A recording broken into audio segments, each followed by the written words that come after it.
Panorama group, जो सोचता है वो करता है। नमस्कार, आप देख रहे हैं न्यूज हाट। मैं हूं कुमोद कुमार। जैसे जैसे दिल्ली में सर्दियां बढ़ रही है उसके बाद से लगातार जो है राजनीतिक पारा हाई हो रहा है। हाई इसलिए हो रहा है कि एक दो दिन पहले ही अरविंद केजरीवाल इलेक्शन कमीशन से मिले थे। इलेक्शन कमीशन से मिलने के बाद उन्होंने साफ कहा था कि इलेक्शन कमीशन ने आश्वासन दिया है कि जिस तरीके से बीजेपी वोट कटवा रही है उसके बाद से लगातार ये कहा जा रहा था कि अलग अलग विधानसभा में 6 से 10% के आसपास बीजेपी वोट कटवा रही है। उसके बाद से आज बीजेपी का जो डेलीगेशन है वो आज चुनाव आयोग से मिलने गई। लगभग 5,000 के पन्नों के साथ बीजेपी का डेलीगेशन चुनाव आयोग से मिली और उसके बाद जो जिस तरीके का उन्होंने खुलासा किया वो बेहद ही चौंकाने वाला था।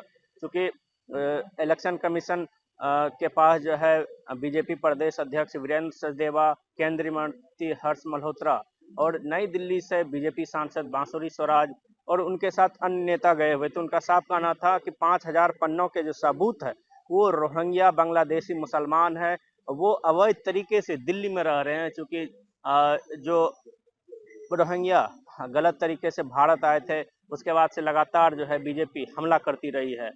बीजेपी का साफ कहना है कि दिल्ली में अवैध तरीके से हम वोटिंग नहीं करने देंगे और इसको हम इस चुनाव में रोकने का कोशिश करेंगे। चूंकि वो उसके जो वोट बैंक जिस तरीके से उन्होंने बनाया है उसको लेकर जो है बीजेपी काफी आक्रामक दिखती नजर आ रही है। दूसरी सबसे बड़ी खबर यह है कि दिल्ली चुनाव को लेकर जो है कांग्रेस भी एक्टिव हो गई है।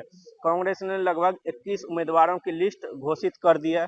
उस उम्मीदवारों में जो नाम है वो प्रदेश अध्यक्ष देवेंद्र यादव, जो बादली से चुनाव लड़ने वाले हैं, नरेला से अरुणा कुमारी, बुराड़ी से मंगेश त्यागी और आदर्श नगर से शिवांग सिंघल, बादली से देवेंद्र यादव पहले ही आपको बता दिया है, सुल्तानपुर माजरा से जय किशन और नागलोई जाट से रोहित चौधरी, वजीरपुर से रागनी नायक।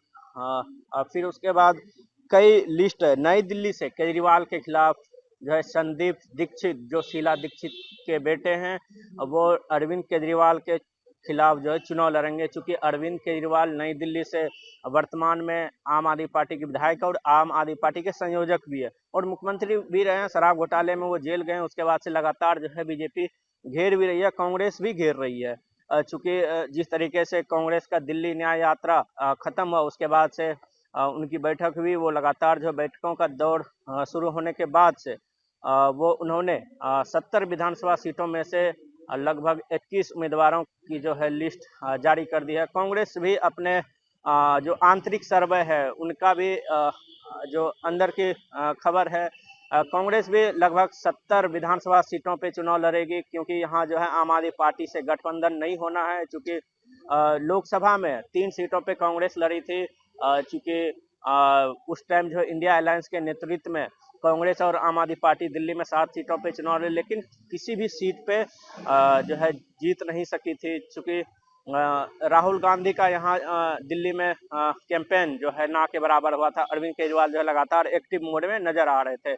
उसके बाद से लगातार ये कहा जा रहा था कि कांग्रेस का गठबंधन आम आदमी पार्टी से हो सकता है, लेकिन कांग्रेस ने भी लिस्ट जारी कर दिया। अब नामुमकिन सा लग रहा है क्योंकि कांग्रेस और आम आदमी पार्टी एक दूसरे के खिलाफ लड़ेंगे जो लोकसभा चुनाव में साथ लड़े थे। चूंकि बीजेपी ने भी साथ लड़ने और ना लड़ने की दोनों की रणनीति जो है पहले से ही बना रखी है। बीजेपी ने लगातार जो है हमला किया है, कांग्रेस हो या फिर आम आदमी पार्टी हो, लगातार घेरती नजर आती है। और तीसरी सबसे बड़ी खबर है इलेक्शन कमीशन को लेकर, आपको पहले ही बता दिया है। फिर केजरीवाल भी इलेक्शन कमीशन से जाकर मिले हैं। उनका साफ कहना है कि जिस तरीके से वोट कट रहे हैं वो गलत तरीके से है, लोकतंत्र की हत्या है। बीजेपी भी है लगातार इसको जो है भुनाने की कोशिश कर रही है। बीजेपी ने लगभग 5,000 पन्नों के जो है सबूत पेश किए हैं। उनके पास और भी कई सारे जो है सबूत है, वो आगे भी इलेक्शन कमीशन के पास जाने वाले, उनका ये साफ कहना है। जिस तरीके से सर्दी के मौसम में जो राजनीतिक पारा हाई हो रहा है अलग अलग राजनीतिक दलों का, तो इससे साफ देखा जा सकता है कि किस तरीके से जो है उठापटक जो है दिल्ली विधानसभा चुनाव को लेकर होने वाला है। लगातार जो है बीजेपी अलग अलग कैंपेन भ्रष्टाचार को लेकर चला रही है। उसके बाद से आम आदमी पार्टी भी कहीं ना कहीं कोशिश जो है घेरने की कर रही है, चूंकि आम आदमी पार्टी जो है पहले ही 31 सीटों पे उम्मीदवार उतार चुकी है। कई नामी चेहरे जो विधायक रहे हैं उनका भी टिकट काट चुकी है। इसको लेकर आप क्या सोचते हैं? तमाम तरह की खबरें देखने के लिए आप देखते रहे न्यूज़ 8 धन्यवाद।